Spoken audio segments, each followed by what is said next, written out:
हिंदी कहानी लिली और जादुई पंछी। एक बार की बात है, घने जंगल के बीच बसे एक छोटे से गांव में लिली नाम की एक युवती रहती थी।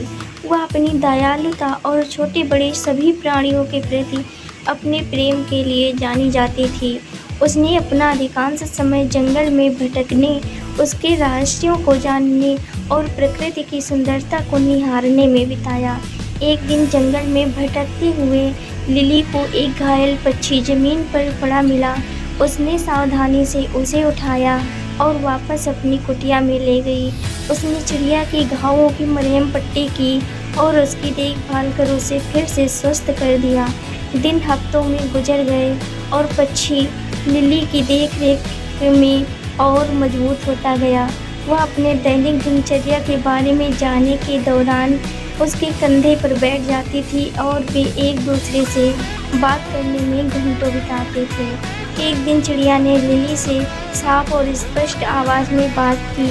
मेरी जान बचाने के लिए धन्यवाद। इसने कहा, मैं सिर्फ कोई पक्षी नहीं हूँ, मैं एक जादुई पंछी हूँ। मेरे पास आपको 3 इच्छाएं देने की शक्ति है। उनका बुद्धिमानी से उपयोग करें, क्योंकि एक बार उनका उपयोग किया जाता है तो उन्हें वापस नहीं लिया जा सकता। लिली चकित और प्रसन्न थी। उसने लंबे समय तक और कठिन सोचा और उसे क्या चाहिए। अंत में उसने अपनी पहली इच्छा की। मैं अपने गांव के लिए भरपूर फसल की कामना करती हूँ, ताकि कोई भूखा ना रहे। अगले ही दिन गांव के चारों ओर के खेत भरपूर फसल से लहलहा उठे। लिली की दयालुता के लिए ग्रामीण चकित और आभारी थे।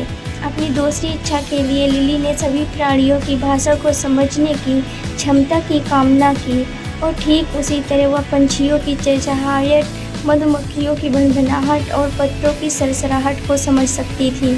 जहाँ तक उसकी तीसरी इच्छा का सवाल है, तो लिली ने बहुत देर तक सोचा कि वह क्या चाहती है।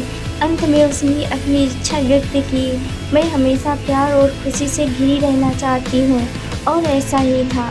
लिली ने अपना शेष जीवन प्रेम और प्रसन्नता से बिताया। उसने जंगल का पता लगाना और ज़रूरतमंद लोगों की सेवा करना जारी रखा और उसने कभी कोई दूसरी इच्छा नहीं की। नमस्कार दोस्तों, ये कहानी आपको कैसी लगी कमेंट में ज़रूर बताएं।